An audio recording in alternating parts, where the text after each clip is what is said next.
ಓಂ ಗಂ ಗಣಪತಗೆ ನಮಃ. ಓಂ ಗುಂ ಗುರುಭ್ಯೋ ನಮಃ. ಓಂ ಗುರವೇ ರಾಘವೇಂದ್ರಾಯ ಭಾರತೀಯತಗೆ ನಮಃ. ಗುಂ ಗುರುಭ್ಯೋ ನಮಃ. ಓಂ ಭಾಸ್ಕರಾಯ ವಿದ್ಮಹೇ ಮಹದ್ಯುತಿಕರಾಯ ಧೀಮಹಿ ತನ್ನೋ ಆದಿತ್ಯಃ ಪ್ರಚೋದಯಾತ್. ವೃಷಭ ರಾಶಿಯ ವೀಕ್ಷಕರೆಲ್ಲರಿಗೂ ಸಹ ವಿಠಲ್ ಭಟ್ ಮಾಡುವಂತಹ ನಮಸ್ಕಾರ ಹಾಗೂ ಚಾನಲ್ಗೆ ಸ್ವಾಗತ. ವೀಕ್ಷಕರೇ, ಧನುರ್ಮಾಸ ಡಿಸೆಂಬರ್ 16ನೇ ತಾರೀಕಿಂದ ಜನವರಿ 14ನೇ ತಾರೀಕಿನ ತನಕ ಧನುರ್ಮಾಸವಿದೆ. ಏನದು ಧನುರ್ಮಾಸ? ರವಿಗ್ರಹ ಧನುರ್ರಾಶಿಯಲ್ಲಿರೋದನ್ನ ಧನುರ್ಮಾಸ ಅಂತ ಕರಿತೀವಿ. ಮಕರ ರಾಶಿಗೆ ಹೋದರೆ ಮಕರ ಸಂಕ್ರಮಣ, ಸಂಕ್ರಾಂತಿ ಅಂದರೆ ಸಮ್ಯಕ್ ಕ್ರಾಂತಿ, ಒಳ್ಳೆಯ ಒಂದು ನಡೆ ಅಂತ, ಒಳ್ಳೆಯ ಒಂದು ನಡೆ. ಆದ್ದರಿಂದ ಧನುರ್ಮಾಸ ಮುಗಿದ ಮೇಲೆ ಮಕರ ಮಾಸ, ಆ ಮಕರ ಮಾಸಕ್ಕೆ ಹೋಗೋದು ಸಮ್ಯಕ್ ಕ್ರಾಂತಿ, ಸಂಕ್ರಾಂತಿ ಅಂತ. ಸೊ ಅದರಿಂದ ಸಂಕ್ರಾಂತಿ ಹಬ್ಬ ಪ್ರತಿ ತಿಂಗಳು ಇರ್ತದೆ. ನಾವು ಮಕರ ಸಂಕ್ರಮಣವನ್ನು ವಿಶೇಷವಾಗಿ ಮಾಡ್ತೇವೆ. ಆದ್ದರಿಂದ ಅದನ್ನು ಮಕರ ಸಂಕ್ರಾಂತಿ, ಉತ್ತರಾಯಣ ಪುಣ್ಯಕಾಲದ ಆರಂಭ ಕಾಲ ಅಂತ ಹೇಳ್ತೇವೆ. ಸೊ ದಕ್ಷಿಣಾಯನ ಮುಗಿಸಿ ಉತ್ತರಾಯಣಕ್ಕೆ ಬರತಕ್ಕಂಥದ್ದು. ಸೊ ಇಲ್ಲಿ ನಾವು ಈ ಧನುರ್ಮಾಸ ಏನಿದೆಯಲ್ಲ, 1 ತಿಂಗಳುಗಳ ಕಾಲ ಏನು ಧನುರ್ರಾಶಿಯಲ್ಲಿ ರವಿಗ್ರಹದ ಸಂಚಾರ ಇದೆಯಲ್ಲ, ಇದು ವೃಷಭ ರಾಶಿಯವರಿಗೆ ಒಂದು ವಿಶೇಷವಾದಂತಹ ಸಮಯವಾಗಲಿದೆ. ನಿಮ್ಮ ಹಲವಾರು ಸಮಸ್ಯೆಗಳನ್ನು ಪರಿಹಾರ ಮಾಡಿಕೊಳ್ಳಲಿಕ್ಕೆ ಧನುರ್ಮಾಸದ ವಿಶೇಷ ಪರಿಹಾರ. ನಿಮಗೆ ಧನುರ್ಮಾಸದ ಪ್ರಭಾವದ ಬಗ್ಗೆನೂ ಹೇಳಬೇಕು. ಮೊದಲನೇದಾಗಿ ರವಿಗ್ರಹ ನಿಮಗೆ ಚತುರ್ಥಾಧಿಪತಿ, 4ನೇ ಮನೆ ಅಧಿಪತಿಯಾಗಿ 8ನೇ ಮನೆಯಲ್ಲಿ ಇರ್ತಾನೆ ರವಿಗ್ರಹ. ಸೊ ಆದ್ದರಿಂದ ವೃಷಭ ರಾಶಿಯವರಿಗೆ ಧನುರ್ಮಾಸ ಆರೋಗ್ಯದ ವಿಚಾರವಾಗಿ ಬಹಳ ಇಂಪಾರ್ಟೆಂಟ್ ಆಗಿರುತ್ತೆ. ಚತುರ್ಥಾಧಿಪತಿಯಾಗಿ ಅಷ್ಟಮದಲ್ಲಿದ್ದು ದ್ವಿತೀಯವನ್ನು ಪೂರ್ಣ ದೃಷ್ಟಿಯಿಂದ ನೋಡ್ತಾನೆ ಅಂತಂದಾಗ ವೃಷಭ ರಾಶಿಯವರ ಆರೋಗ್ಯದ ವಿಚಾರವಾಗಿ ಧನುರ್ಮಾಸದ ಪ್ರಭಾವ ವಿಶೇಷವಾಗಿರುತ್ತೆ. ಸೊ ಆದ್ದರಿಂದ ನಿಮಗೆ ಆರೋಗ್ಯ ಚೆನ್ನಾಗಿರಬೇಕು ಅಂದರೂ ಸಹ ರವಿಯ ಆರಾಧನೆಯನ್ನು ಮಾಡಿಕೊಳ್ಬೇಕಾಗತ್ತೆ. ಮೊದಲಿಂದ ಇರುವ ಆರೋಗ್ಯ ಬಾಧೆಗಳು ಪರಿಹಾರ ಆಗಬೇಕು ಅಂದ್ರೂ ಧನುರ್ಮಾಸದಲ್ಲಿ ವಿಶೇಷವಾಗಿ ರವಿಯ ಆರಾಧನೆ ಮಾಡಿಕೊಳ್ಳುವ ಮೂಲಕ ನಿಮ್ಮ ಆರೋಗ್ಯ ಬಾಧೆಗಳನ್ನೆಲ್ಲ ಪರಿಹಾರ ಮಾಡ್ಕೊಂಡ್ಬಿಡ್ಬೋದು. ನೀವು ಮೊದಲಿಂದ ಇದ್ದಿದ್ರು ಕೂಡ ಹೊಸದಾಗಿ ಆಗಬಾರದು ಅಂತಂದ್ರೂ ಸಹ ಧನುರ್ಮಾಸದಲ್ಲಿ ರವಿಗ್ರಹದ ಆರಾಧನೆಯನ್ನು ಮಾಡ್ಕೊಳ್ಬೇಕು. ಯಾಕೆಂದರೆ ಅಷ್ಟಮದ ರವಿಗ್ರಹ ಏನಾಗ್ಬಿಡುತ್ತೆ, ಈ ಮೆಡಿಕಲ್ ಎಕ್ಸ್ಪೆನ್ಸಸ್ ಸ್ವಲ್ಪ ಜಾಸ್ತಿ, ದುಡ್ಡು, ಮೆಡಿಕಲ್ ಖರ್ಚುಗಳು, ಆರೋಗ್ಯಕ್ಕೋಸ್ಕರವಾಗಿ ನೀವು ಒಂದಿಷ್ಟು ಖರ್ಚು ಮಾಡ್ತಕ್ಕಂಥದ್ದು ಪ್ರಮಾಣ ಜಾಸ್ತಿ ಆಗ್ಬಿಡುತ್ತೆ. ಅದೊಂದು ಮೆಡಿಕಲ್ ಖರ್ಚು ಬಂದ್ಬಿಡ್ತು, ಇದೊಂದು ಮೆಡಿಕಲ್ ಖರ್ಚು ಬಂದ್ಬಿಡ್ತು, ಅದೊಂದು ಚೂರು ಖರ್ಚು ಬಂದ್ಬಿಡ್ತು. ಮೆಡಿಕಲ್ ಔಷಧ ಉಪಚಾರಗಳ ಮೇಲೆ ಆಗಿರಬಹುದು, ವೈದ್ಯಕೀಯ ವ್ಯವಸ್ಥೆಗಳ ಮೇಲೆ ಆಗಿರಬಹುದು, ಅದು ಸ್ವಲ್ಪ ಜಾಸ್ತಿ ಆಗ್ಬಿಡುತ್ತೆ ನಿಮಗೆ. ಸೊ ಆದ್ದರಿಂದ ನೀವು ಏನು ಮಾಡಬೇಕು, ರವಿ ಆರಾಧನೆ ಮಾಡಿಕೊಂಡ್ರೆ ಅದನ್ನೆಲ್ಲ ಕಂಟ್ರೋಲ್ ಮಾಡ್ಕೊಳ್ಬಹುದು. ಬಹಳ ಅಂದರೆ ನಿಮಗೋಸ್ಕರನೇ, ನಿಮ್ಮ ಆರೋಗ್ಯಕ್ಕೋಸ್ಕರವಾಗಿ ಮೆಡಿಕಲ್ ಖರ್ಚು ಬರುತ್ತೆ ಅಂತ ಹೇಳೋಕ್ಕಾಗಲ್ಲ. ಕುಟುಂಬ ಧನಸ್ಥಾನದ ಮೇಲೆ ಪೂರ್ಣ ದೃಷ್ಟಿ ಅಂತಂದಾಗ ಕುಟುಂಬದವರ ಯಾರಿಗೋ ಹುಷಾರಿಲ್ಲ, ಮನೇಲಿ ಅವ್ರಿಗೂ ಹುಷಾರಿಲ್ಲ, ಇವ್ರಿಗೂ ಹುಷಾರಿಲ್ಲ, ಅವರಿಗೆಲ್ಲ ನೀವೇ ಜವಾಬ್ದಾರಿ, ನೀವೇ ತೊಗೊಂಡೋಗಿ ಎಲ್ಲ ವ್ಯವಸ್ಥೆ ಮಾಡಬೇಕಾಗತ್ತೆ. ಸೊ ವೃಷಭ ರಾಶಿಯವರ ಕುಟುಂಬದವರಿಗೆ ಯಾರಿಗೂ ಆರಾಮಿಲ್ಲ ಅಂತಂದ್ರೂ ಖರ್ಚು ನಿಮ್ಮ ಕೈಯಿಂದನೇ ಆಗುತ್ತೆ. ನಾನು ಖರ್ಚು ಮಾಡೋದು ತಪ್ಪು ಅಂತ ಹೇಳ್ತಾ ಇಲ್ಲ, ಆ ಪರಿಸ್ಥಿತಿನೇ ಬರಬಾರದು, ಆ ರೀತಿಯಲ್ಲಿ ನೋಡ್ಕೊಳ್ಳಿ ಅನ್ನುವಂಥದ್ದು ಮೊಟ್ಟ ಮೊದಲನೆಯದಾದಂತಹ ವಿಚಾರ. ಧನುರ್ಮಾಸ ರಹಸ್ಯ ಪ್ರಭಾವ ವೃಷಭ ರಾಶಿಯವರ ಮೇಲೆ ಹಾಗೂ ಪರಿಹಾರ ರವಿಯ ಆರಾಧನೆ. ಈ ವಿಡಿಯೋ ಎಂಟು ತನಕ ನೋಡಿ. ನಾನು ಸಿಂಪಲ್ ಪರಿಹಾರವನ್ನು ಹೇಳಿದ್ದೇನೆ, ವಿಶೇಷ ಪರಿಹಾರವನ್ನು ಸಹ ಹೇಳಿದ್ದೇನೆ, ಹಾಗೂ ವಿಶೇಷ ಪ್ರಸಾದದ ಬಗ್ಗೆ ಸಹ ನಾನು ಹೇಳಿದ್ದೇನೆ. ಎರಡನೇ ಪ್ರಮುಖವಾದಂತಹ ಪ್ರಭಾವ ವೃಷಭ ರಾಶಿಯವರಿಗೆ ಈ ಧನುರ್ಮಾಸದಲ್ಲಿ ಏನಪ್ಪಾ ಅಂತಂದ್ರೆ ವಿದ್ಯಾರ್ಥಿಗಳ ಮೇಲೆ ಆಗಲಿದೆ. ವಿದ್ಯಾರ್ಥಿಗಳ ಮೇಲೆ ಈ ಒಂದು ಧನುರಾಶಿಯ ಪ್ರಭಾವ ಬಹಳ ಸೂಕ್ಷ್ಮವಾಗಿರಲಿದೆ. ಅದರಲ್ಲೂ ಸಹ ನೀವು ಗಮನಿಸಬೇಕಾಗಿರತಕ್ಕಂಥದ್ದು, ವಿದ್ಯಾರ್ಥಿಗಳಿಗೆ ಸ್ವಲ್ಪ ಪ್ರೆಷರ್ ಕ್ರಿಯೇಟ್ ಆಗಲಿದೆ, ಒತ್ತಡ ಆಗಲಿದೆ ಅಂತ ಕಂಡು ಬರ್ತಾ ಇದೆ. ಒತ್ತಡ ಏನಾಗಲಿದೆ ಅಂತ ಕೇಳಲಿಕ್ಕೆ ಹೋದರೆ ಬಹಳ ಪ್ರಮುಖವಾಗಿ ದುಡ್ಡಿನ ವಿಚಾರದಲ್ಲಿ ಒತ್ತಡ. ಅಂದರೆ ವೃಷಭ ರಾಶಿಯ ವಿದ್ಯಾರ್ಥಿಗಳಿಗೆ ಈ ಫೀಸ್ ಕಟ್ಟುವಂತಹ ವಿಚಾರಗಳಲ್ಲಿರಬಹುದು, ಏನೋ ಒಂದು ಎಕ್ಸ್ಟ್ರಾ ಐಟಮ್ ತಗೋಬೇಕು, ಇವಾಗ ಅದು ಬೇಕು ಅಂತ ಹೇಳಿ ಅದನ್ನು ತಗೊಳ್ಳೇಬೇಕು ಅಂತ ಹೇಳಿದ್ದಾರೆ ಕಾಲೇಜಲ್ಲಿ, ಸ್ಕೂಲಲ್ಲಿ, ಆ ಐಟಮ್ ಕಾಸ್ಟ್ಲಿ ಆಗಿರುತ್ತೆ, ದುಡ್ಡಿರಲ್ಲ. ಈ ತರಹ ಬೇರೆ ಬೇರೆ ದುಡ್ಡಿನ ವಿಚಾರವಾಗಿ, ಅಥವಾ ಒಂದಿಷ್ಟು ಎಕ್ಸಾಮ್ಸ್ಗಳ ವಿಚಾರವಾಗಿ, ಅದರಲ್ಲೂ ಸರ್ಕಾರಿ ಉದ್ಯೋಗದ ವಿಚಾರವಾಗಿಯೂ ಸಹ ನಿಮಗೆ ವಿಶೇಷವಾದ ಪ್ರಭಾವ ಬೀರುವ ಸಾಧ್ಯತೆ ಇರುತ್ತೆ. ಅಂದರೆ ಇವಾಗ ಏನೋ ಒಂದು ಇದರ ಎಕ್ಸಾಮ್ಸ್ಗಳು ಇರುತ್ತಲ್ಲ, KS, IAS ಮತ್ತೊಂದಿಷ್ಟು ಎಕ್ಸಾಮ್ಗಳು ಇರ್ತಾವಲ್ಲ, ಅದರ ವಿದ್ಯಾರ್ಥಿಗಳು ಕೂಡ ತುಂಬ ಜಾಸ್ತಿ ಪ್ರೆಷರ್ ಫೀಲ್ ಮಾಡ್ತೀರಾ. ಏನೋ ಒಂದು ಗೊತ್ತಿಲ್ಲದಂತಹ ಪ್ರೆಷರ್ ನಿಮಗೆ ಕ್ರಿಯೇಟ್ ಆಗಿಬಿಡುತ್ತೆ ಅದನ್ನು ಎಕ್ಸಾಮ್ ಬರೀತಕ್ಕಂಥವ್ರಿಗೆಲ್ಲರಿಗೂ ಸಹ. ಸೊ ಆದ್ದರಿಂದ ಈ ಒಂದು ಕಾಂಪಿಟೇಟಿವ್ ಎಕ್ಸಾಮ್ಗಳನ್ನು ಬರೀತಾ ಇರತಕ್ಕಂಥ ವಿದ್ಯಾರ್ಥಿಗಳಿಗೆ ಪ್ರೆಷರ್ ಜಾಸ್ತಿ ಕ್ರಿಯೇಟ್ ಆಗಲಿದೆ.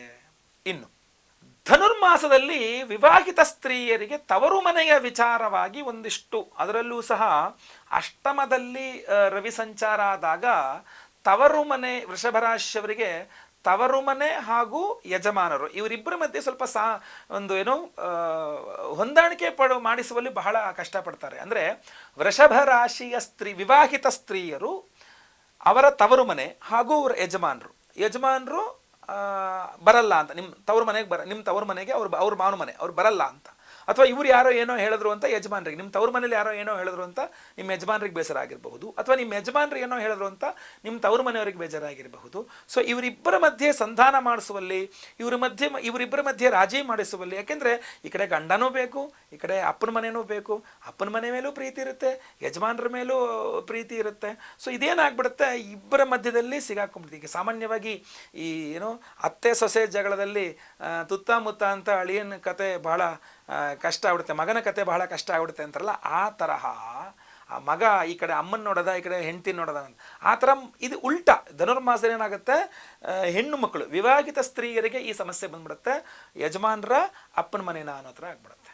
ಸೊ ಇದನ್ನು ನೀವು ಸ್ವಲ್ಪ ವಿಶೇಷವಾಗಿ ಗಮನ ಕೊಟ್ಟು ಆ ಜಗಳ ಮನಸ್ತಾಪಗಳಾಗದಂಗೆ ನೋಡಿಕೊಂಡು ರವಿಯ ಆರಾಧನೆ ಮಾಡಿಕೊಂಡು ಅದೆಲ್ಲ ಪ್ರಾಬ್ಲಮ್ ಸಾಲ್ವ್ ಮಾಡ್ಕೊಳ್ಳೋದು ಅತ್ಯಂತ ಅವಶ್ಯಕವಾಗಿರುತ್ತೆ. ವೃಷಭ ರಾಶಿಯವರಿಗೆ ಬಹಳ ಗಮನಿಸಿ ಈ ಒಂದು ವಿಚಾರವನ್ನು. ನೆಕ್ಸ್ಟ್ ಬಂದು ರವಿಗ್ರಹ ಉದ್ಯೋಗಕಾರಕನಾಗಿರ್ತಾನೆ. ಸೊ ರವಿಗ್ರಹ ಉದ್ಯೋಗಕಾರಕನಾಗಿ ಅಷ್ಟಮಕ್ಕೆ ಹೋಗ್ತಾನೆ ಅಂತಂದಾಗ ಬಹಳ ಪ್ರಮುಖವಾಗಿ ಆರೋಗ್ಯ ಬಾಧೆಗಳಿಂದಾಗಿ ಕೆಲಸಕ್ಕೆ ಕರೆಕ್ಟಾಗಿ ಹೋಗೋಕ್ಕಾಗ್ತಾ ಇರಲ್ಲ. ಜಾಬ್ಗೆ ಹೋಗಬೇಕು, ನಿಮಗೇನು ರಜೆ ಹಾಕ್ಬಿಟ್ಟು ಮನೇಲಿ ಕೂತ್ಕೊಂಡು ಆರಾಮಾಗಿರ್ಬೇಕು ಅಂತ ನಿಮ್ಗೇನಿಲ್ಲ, ನಿಮಗೆ ಜಾಬ್ಗೆ ಹೋಗಬೇಕು ಅಂತಲೇ ಇದ್ದೀರಾ, ಆದರೂ ಸಹ ಆರೋಗ್ಯ ಅದಕ್ಕೆ ಸಹಕಾರ ಕೊಡ್ತಾ ಇಲ್ಲ. ಬಟ್ ಅಲ್ಲಿ ಉದ್ಯೋಗ ಸ್ಥಾನದಲ್ಲಿ ನೀವು ಸುಳ್ಳು ಹೇಳ್ತಾ ಇದ್ದೀರಾ, ನಾಟಕ ಮಾಡ್ತಾ ಇದ್ದೀರಾ, ಕರೆಕ್ಟಾಗಿ ಕೆಲಸಕ್ಕೆ ಬನ್ನಿ ಇಲ್ದ್ರೆ ಕೆಲಸದಿಂದ ತೆಗೆದಾಕ್ತೀವಿ, ಅಥವಾ ಬೇರೆ ಏನೋ ನೋಟಿಸ್ ಕೊಡ್ತೀವಿ, ಮತ್ತೊಂದು ಮಾಡ್ತೀವಿ, ಇನ್ನೊಂದು ಮಾಡ್ತೀವಿ ಅನ್ನೋ ರೀತಿಯಲ್ಲಿ ನಿಮಗೆ ಅಲ್ಲಿಂದನೂ ಸಹ ಒಂದಿಷ್ಟು ಕೇಳಬೇಕಾಗತ್ತೆ ಒಂದಿಷ್ಟು ಮಾತುಗಳನ್ನು. ಸೊ ಈ ಕಡೆ ನೀವು ಆರೋಗ್ಯದ ಬಗ್ಗೆ ಹೆಚ್ಚಿನದಾದಂತಹ ಗಮನವನ್ನು ಕೊಡಬೇಕು. ವೃಷಭ ರಾಶಿಯವರು ಅತ್ಯಂತ ಅವಶ್ಯಕ. ಏನು ಗುರುಳೆ, ಯಾವುದು ಶುಭ ವಿಚಾರವೇ ಇಲ್ಲವೇ ಧನುರ್ಮಾಸದಲ್ಲಿ ಅಂತಂದರೆ, ಅಷ್ಟಮಕ್ಕೆ ರವಿಗ್ರಹ ಹೋದಾಗ ನಿಮಗೆ ಶುಭ ವಿಚಾರಗಳು ಹೇಳಲಿಕ್ಕಾಗಲ್ಲ. ಬೇರೆ ರಾಶಿಗಳಿಗೆ ಹೇಳ್ಬೋದು, ವೃಷಭ ರಾಶಿಯವರಿಗೆ ಬಹಳ ಕಷ್ಟ ಆಗುತ್ತೆ ಹೇಳ್ತಕ್ಕಂಥದ್ದು. ಸೊ ಆದ್ದರಿಂದ ಇದು ಸ್ವಲ್ಪ ಸಮಸ್ಯೆ. ನೆಕ್ಸ್ಟ್, ರವಿಗ್ರಹ ಅಷ್ಟಮಕ್ಕೆ ಹೋದಾಗ ವೃಷಭ ರಾಶಿಯವರು ತಾಯಿಯ ಆರೋಗ್ಯದ ಬಗ್ಗೆಯೂ ಸಹ ಹೆಚ್ಚಿನದಾದಂತಹ ಗಮನವನ್ನು ಕೊಡಬೇಕಾಗ್ತದೆ. ತಾಯಿಯ ಅಂದರೆ ಒಂದೇ ನಿಮ್ಮ ಆರೋಗ್ಯ, ಇಲ್ಲ ನಿಮ್ಮ ತಾಯಿಯ ಆರೋಗ್ಯ. ಇದೇನಾಗುತ್ತೆ, ತಾಯಿಯ ಆರೋಗ್ಯ ಹಾಳಾಗಿದೆ, ಅವ್ರನ್ನ ನೋಡ್ಕೊಳ್ಬೇಕು, ಅವರಿಗೆ ಔಷಧೋಪಚಾರಗಳು ಮಾಡಬೇಕು, ಅವರಿಗೆ ಟ್ರೀಟ್ಮೆಂಟ್ ಇತ್ಯಾದಿಗಳನ್ನು ಕೊಡಿಸ್ಬೇಕು ಅನ್ನುವ ಕಾರಣಕ್ಕೆ ನೀವು ತಾಯಿಯವ್ರನ್ನ ಕರ್ಕೊಂಡು ಸುತ್ತಾಡಿ ಕೆಲಸಕ್ಕೆ ಕರೆಕ್ಟಾಗಿ ಹೋಗದೆ ಇರೋ ಹಂಗೂ ಕೂಡ ಆಗುತ್ತೆ. ಅಂದರೆ ನಿಮಗೂ ಹುಷಾರಿಲ್ದೇ ನೀವು ಕೆಲಸ ಕರೆಕ್ಟಾಗಿ ಹೋಗದೆ ಇರೋದು ಅಂತಲ್ಲ, ತಾಯಿಗೂ ಹುಷಾರಿಲ್ದಂದ್ರೂ ನಿಮಗೆ ಅದೇ ರೀತಿಯಾದಂಥ ಸಿನಾರಿಯೋ ಮತ್ತೆ ಪುನಃ ಬರಲಿದೆ, ರಿಪೀಟ್ ಆಗಲಿದೆ. ಸೊ ಆದ್ದರಿಂದ ಒಂದೇ ನಿಮಗೆ ಅಥವಾ ತಾಯಿಯವರಿಗೆ ಅನ್ನುವ ಪರಿಸ್ಥಿತಿ ಬಂದಾಗಲೂ ಸಹ ಇಲ್ಲಿ ಲೀವ್ಗಳೆಲ್ಲ ಖಾಲಿ ಆಗ್ಬಿಟ್ರೆ, ಮೊದಲೇ ಖರ್ಚಾಗ್ಬಿಟ್ಟಿದ್ರೆ ಇಲ್ಲೂ ಮತ್ತೆ ಪುನಃ ಸಮಸ್ಯೆ ಉದ್ಭವ ಆಗಿಬಿಡುತ್ತೆ. ಸೊ ಆದ್ದರಿಂದ ಈ ಸಮಸ್ಯೆನೇ ಬರದಂತೆ ನೀವು ಮುನ್ನೆಚ್ಚರಿಕಾ ಕ್ರಮವಾಗಿ ತಾಯಿಗೆ ಮೊದಲೇ ನೀವು ಅವರ ಆರೋಗ್ಯ ಹಾಳಾಗದಂಗೆ ನೋಡ್ಕೊಳ್ತಕ್ಕಂಥದ್ದು, ರವಿಯ ಆರಾಧನೆಯನ್ನು ವಿಶೇಷವಾಗಿ ಮಾಡ್ತಕ್ಕಂಥದ್ದು.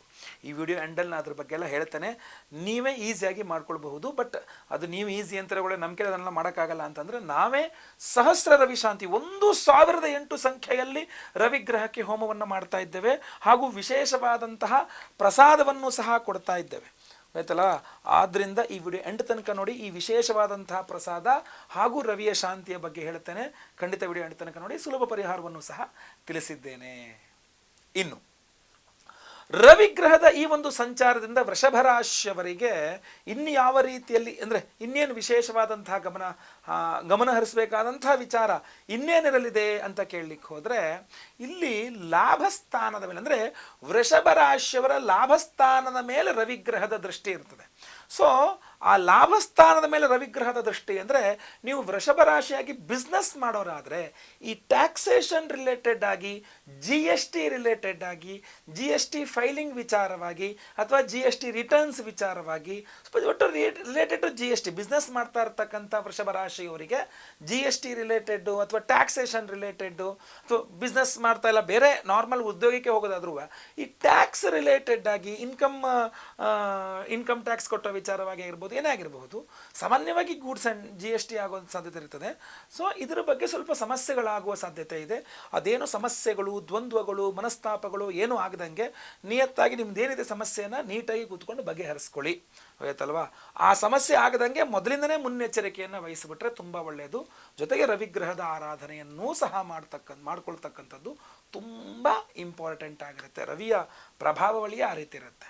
ಮೊದಲನೇದಾಗಿ ಆ ಸಿಂಪಲ್ ಪರಿಹಾರ ಏನು ಅಂತ ಹೇಳ್ತೇನೆ. ಅದೇನಪ್ಪ ಅಂತಂದರೆ ರವಿಯ ಅಷ್ಟೋತ್ರವನ್ನು ಪಠನೆ ಮಾಡ್ತಕ್ಕಂಥದ್ದು, ರವಿಗ್ರಹದ ಅಷ್ಟೋತ್ರವನ್ನು ಪಠನೆ ಮಾಡ್ತಕ್ಕಂಥದ್ದು ಇರಬಹುದು. ಆಮೇಲೆ ಆದಿತ್ಯ ಹೃದಯ ಸ್ತೋತ್ರವನ್ನು ಮಂತ್ರ ಪಠನೆಯನ್ನು ಆದಿತ್ಯ ಹೃದಯ ಸ್ತೋತ್ರ ಏನಿರುತ್ತಲ್ಲ ಅದನ್ನು ಪ್ರತಿದಿನ ಬೆಳಗ್ಗೆ ಎದ್ದು ಸ್ನಾನ ಮಾಡಿಕೊಂಡು ಬೆಳಗ್ಗೆ ಸೂರ್ಯೋದಯದ ಸಮಯದಲ್ಲಿಯೇ ಮಾಡಬೇಕು. ಬೆಳಗ್ಗೆ ಸೂರ್ಯೋದಯ ಸಮಯದಲ್ಲಿ ಬೆಳಗ್ಗೆ ಎದ್ದು ಆದಿತ್ಯ ಹೃದಯ ಸ್ತೋತ್ರ ಪಠನೆ ಹಾಗೂ ರವಿಗ್ರಹದ ಅಷ್ಟೋತ್ರ ಪಠನೆ ಮಾಡುವಂಥದ್ದು ಅದ್ಭುತವಾದಂತಹ ಒಂದು ನಿಮಗೆ ಬಲವನ್ನು ಕೊಡುತ್ತೆ, ರವಿ ಬಲವನ್ನು ಕೊಡುತ್ತೆ. ಅಷ್ಟೇ ಅಲ್ಲದೆ ನೀವು ಹೆಂಗಿದ್ರು ಈ ಧನುರ್ಮಾಸದಲ್ಲಿ ಹೋಗಿ ಈ ಅರಳಿ ಮರ ಪ್ರದಕ್ಷಿಣೆ ನಮಸ್ಕಾರ ಪೂಜೆ ಧನುರ್ಮಾಸದಲ್ಲಿ ಮಾಡ್ತೀರಲ್ಲ, ಇನ್ನೊಂದು 3 ಅರ್ಘ್ಯವನ್ನು ಕೊಡಬೇಕು ನೀವು.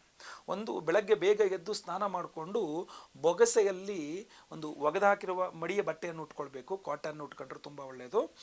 ಬೊಗಸೆಯಲ್ಲಿ 3 ಬೊಗಸೆ ನೀರನ್ನು ತಗೊಂಡು ಮೊದಲನೇ ಬೊಗಸೆ ನೀರು ತಗೊಂಡ ಹಾಗೂ ಮಂತ್ರವನ್ನು ಹೇಳಬೇಕು. ಓಂ ಭಾಸ್ಕರಾಯ ವಿದ್ಮಹೇ ಮಹದ್ಯುತಿಕರಾಯ ಧೀಮಹಿ ತನ್ನೋ ಆದಿತ್ಯ ಪ್ರಚೋದಯಾತ್ ಸೂರ್ಯಾಯ ನಮಃ ಅರ್ಘ್ಯಂ ಸಮರ್ಪಯಾಮಿ. ನೀರನ್ನು ಕೆಳಗಡೆ ಬಿಡಬೇಕು, ಆಯ್ತಲ್ವಾ? ಅಥವಾ ಆಮೇಲೆ ಮತ್ತೆ ಪುನಃ ನೀರನ್ನು ತೆಗೆದುಕೊಂಡು ಮತ್ತೆ ಅದೇ ಮಂತ್ರವನ್ನು ಓಂ ಭಾಸ್ಕರಾಯ ವಿದ್ಮಹೇ ಮಹದ್ಯುತಿಕರಾಯ ಧೀಮಹಿ ತನ್ನೋ ಆದಿತ್ಯ ಪ್ರಚೋದಯಾತ್ ಭಾಸ್ಕರಾಯ ನಮಃ ಇದಂ ಅರ್ಘ್ಯಂ ಸಮರ್ಪಯಾಮಿ. ಮತ್ತೆ 3ನೇ ಸಲ ಮತ್ತೆ ಪುನಃ ನೀರನ್ನು ತೆಗೆದುಕೊಂಡು ಮತ್ತೆ ಪುನಃ ಸೂರ್ಯ ಗಾಯತ್ರಿಯನ್ನು ಹೇಳಿಕೊಂಡು ಸೂರ್ಯಾಯ ನಮಃ ಅರ್ಘ್ಯಂ ಸಮರ್ಪಯಾಮಿ, ಭಾಸ್ಕರಾಯ ನಮಃ, ಸೂರ್ಯಾಯ ನಮಃ ಎಲ್ಲದೂ ಸಹ ರವಿಯ ಒಂದು ಹೆಸರುಗಳೇ. ಆದ್ದರಿಂದ 3 ಅರ್ಘ್ಯವನ್ನು ಕೊಡ್ತಕ್ಕಂಥದ್ದು ಇದೆಯಲ್ಲ, ಇದು ಅದ್ಭುತವಾದಂತಹ ಒಂದು ಶ್ರೇಯೋಭಿವೃದ್ಧಿಯನ್ನು ಕೊಡುತ್ತೆ ನಿಮಗೆ. ಇದರ ಜೊತೆಯಲ್ಲಿ ಆ ಅರ್ಘ್ಯ ಪ್ರದಾನವನ್ನು ಮಾಡುವಾಗ ನಿಮ್ಮ ಮನಸ್ಸಿನಲ್ಲಿ ಸಂಕಲ್ಪ, ಆ ಸೂರ್ಯನಿಗೆ ನಿಮ್ಮ ಯಾವ ಕೆಲಸ ಆಗಬೇಕು ಅನ್ನುವಂಥ ಸಂಕಲ್ಪವನ್ನು ಸಹ ಪ್ರಾರ್ಥನೆಯನ್ನು ಸಹ ಮಾಡಬಹುದು. ಆಗ ನಿಮಗೇನಾದ್ರು ಬಿಲ್ಪತ್ರೆ ಸಿಕ್ಕಿದ್ರೆ ಆ ಅರ್ಘ್ಯದ ನೀರಿನಲ್ಲಿ ಒಂದು ಬಿಲ್ಪತ್ರೆಯನ್ನು 4 ಅಕ್ಷತೆಯನ್ನು ಸಹ ಹಾಕ್ಕೊಂಡು ಕೆಂಪು ಅಕ್ಷತೆ, ಕುಂಕುಮದಲ್ಲಿ ಅಕ್ಷತೆ, ಅರಿಶಿನದಲ್ಲ ಕುಂಕುಮ ಅಕ್ಷತೆಯನ್ನು ಮಾಡಿ ಅದನ್ನು ಸಹ ಹೀಗೆ ಅದನ್ನು ಸೇರಿಸಿಕೊಂಡು ಬಿಡ್ತಕ್ಕಂಥದ್ದು, ಅರ್ಘ್ಯ ಪ್ರದಾನ ಮಾಡ್ತಕ್ಕಂಥದ್ದು ಸಹ ಬಹಳ ಅದ್ಭುತವಾದಂಥ ಯಶಸ್ಸು ಸಿಗ್ತದೆ ನಿಮಗೆ. ಅದರಿಂದ ಬಿಲ್ವ ಪತ್ರ ಇದ್ದರೆ ಇಟ್ಕೊಳ್ಳಿ, ಇಲ್ಲಾಂದ್ರೆ ಪರವಾಗಿಲ್ಲ, ಬರೀ ನೀರಾದರೂ ಪರವಾಗಿಲ್ಲ. ಅಕ್ಷತೆ ಹಾಕೋದಿದ್ರೆ ಕೆಂಪು ಅಕ್ಷತೆಗಳನ್ನು ತೆಗೆದುಕೊಂಡು ಭಾಸ್ಕರನಿಗೆ ನೀರು ಹಾಗೂ ಅಕ್ಷತೆ ಸಹಿತವಾಗಿ ಅರ್ಘ್ಯ ಪ್ರದಾನವನ್ನು ಮಾಡಿ ಸೂರ್ಯನಲ್ಲಿ ಪ್ರಾರ್ಥನೆಯನ್ನು ಮಾಡಿಕೊಳ್ತಕ್ಕಂಥದ್ದು. ಸೊ ಬೆಳಗ್ಗೆ ಬೇಗ ಏಳಬೇಕು ಹಾಗೂ ಸೂರ್ಯನ ಅಷ್ಟೋತ್ತರ ಹಾಗೂ ಆದಿತ್ಯ ಹೃದಯ ಸ್ತೋತ್ರ ಪಠನೆ ಮಾಡಿ 3 ಅರ್ಘ್ಯಗಳನ್ನು ಪೂರ್ವಾಭಿಮುಖವಾಗಿ ಸೂರ್ಯನಿಗೆ ಬಿಡಬೇಕು. ಈ ಥರ ಆಯ್ತಲ್ವಾ? ಮನೆಯ ಮೇಲೆ ನೀವು ಹೋಗಿ ನಿಮ್ಮ ಟೆರೆಸ್ ಮೇಲೆ ಹೋಗಿ ಬಿಡಬಹುದು, ಅಥವಾ ನಿಮ್ಮ ಮನೆಯಲ್ಲಿ ದೇವ್ರ ಮನೆಯಲ್ಲೇ ಪೂರ್ವಾಭಿಮುಖವಾಗಿ ಕುಳಿತುಕೊಂಡು ಬಿಡಬಹುದು. ಇಲ್ಲ ನಿಮ್ಮ ಮನೆ ಹತ್ರದಲ್ಲಿ ಅರಳಿ ಮರ ಇದ್ದರೆ ಅಲ್ಲಿ ಹೋಗಿ ಪ್ರದಕ್ಷಿಣೆ ನಮಸ್ಕಾರ ಮಾಡಿಕೊಂಡು ಅಲ್ಲಿ ಕೂಡ ಇದನ್ನು ಸಮರ್ಪಣೆ ಮಾಡಬಹುದು. ಹೀಗೆ ಅರ್ಘ್ಯ ಪ್ರದಾನವನ್ನು ಮಾಡುವುದರ ಮೂಲಕ ಖಂಡಿತವಾಗಿ ಅದ್ಭುತವಾದ ರವಿಯ ಬಲವನ್ನು ಪಡೆದುಕೊಂಡು ನಿಮ್ಮ ಇಷ್ಟಾರ್ಥ ಸಿದ್ಧಿಯಾಗಲಿದೆ. ಇನ್ನು ನಾವು ನಿಮಗೋಸ್ಕರವಾಗಿ ಮಾಡ್ತಾ ಇರ್ತಕ್ಕಂಥ ವಿಶೇಷವಾದ ಪರಿಹಾರ, ಭಾನುವಾರ ರವಿಯ ವಾರ, ರವಿಗೆ ವಿಶೇಷವಾಗಿ ನಾವು ಸಹಸ್ರ ರವಿ ಶಾಂತಿ ಸಹಿತ ವಿಶೇಷ ಹೋಮಗಳು, ವಿಶೇಷ ಪ್ರಸಾದ. ಅದೇನಪ್ಪ ಅಂತಂದರೆ ಡಿಸೆಂಬರ್ 15ನೇ ತಾರೀಕು ಭಾನುವಾರ, ಅಂದರೆ ರವಿಯ ವಾರ, ಅವತ್ತೇ ಹುಣ್ಣಿಮೆ ಆಯ್ತಲ್ವ? ಮಾರ್ಗಶೀರ್ಷ ಮಾಸದ ಹುಣ್ಣಿಮೆ, ಅದ್ಭುತವಾದಂಥ ದಿವಸ.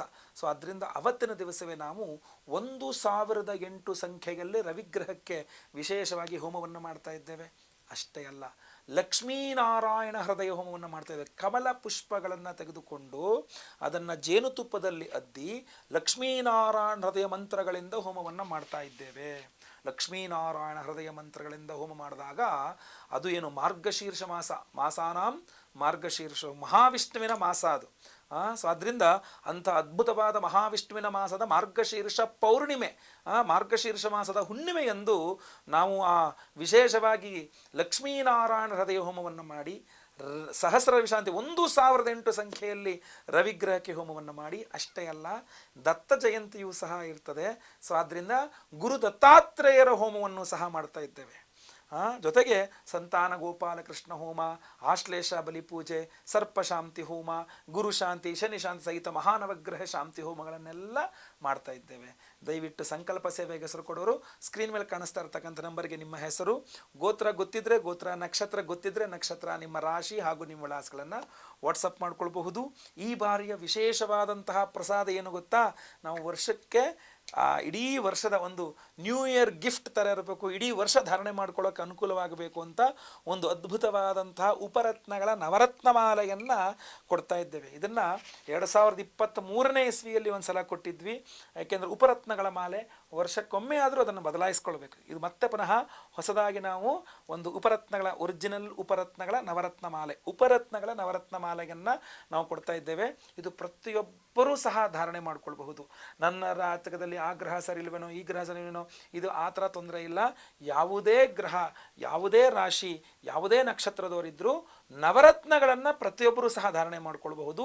ಅದರಲ್ಲೂ ಇದು ಉಪರತ್ನಗಳ ರತ್ನಮಾಲೆ ಆದ್ದರಿಂದ ಪ್ರತಿಯೊಬ್ಬರೂ ಸಹ ನೀವು ಇದನ್ನು ಧಾರಣೆ ಮಾಡ್ಕೊಳ್ಬಹುದು. ಸೊ ನಮ್ಮ ಡಿಸೆಂಬರ್ 15ನೇ ತಾರೀಕಿನ ಮಾರ್ಗಶೀರ್ಷ ಮಾಸದ ಹುಣ್ಣಿಮೆಗೆ ಒಂದು ಅದ್ಭುತವಾದಂತಹ ಲಕ್ಷ್ಮೀನಾರಾಯಣದ ಹೋಮ, ಸಹಸ್ರ ವಿಶಾಂತಿ ಹೋಮ, ಗುರುದತ್ತಾತ್ರೇಯ ಹೋಮ, ಎಲ್ಲ ಹೋಮಗಳಿಗೆ ಆಶ್ಲೇಷ ಬಲಿ ಪೂಜೆ, ಸರ್ಪಶಾಂತಿ ಹೋಮ, ಇದು ಎಲ್ಲ ಹೋಮಗಳಿಗೆ ಸಂಕಲ್ಪ ಸೇವೆ ಕೊಡ್ತಕ್ಕಂಥ ಪ್ರತಿಯೊಬ್ಬರಿಗೂ ಒಂದೇ ಸಂಕಲ್ಪ ಸೇವೆ, ಎಲ್ಲ ಹೋಮಗಳು ಅದರಲ್ಲೇ ಬಂತು.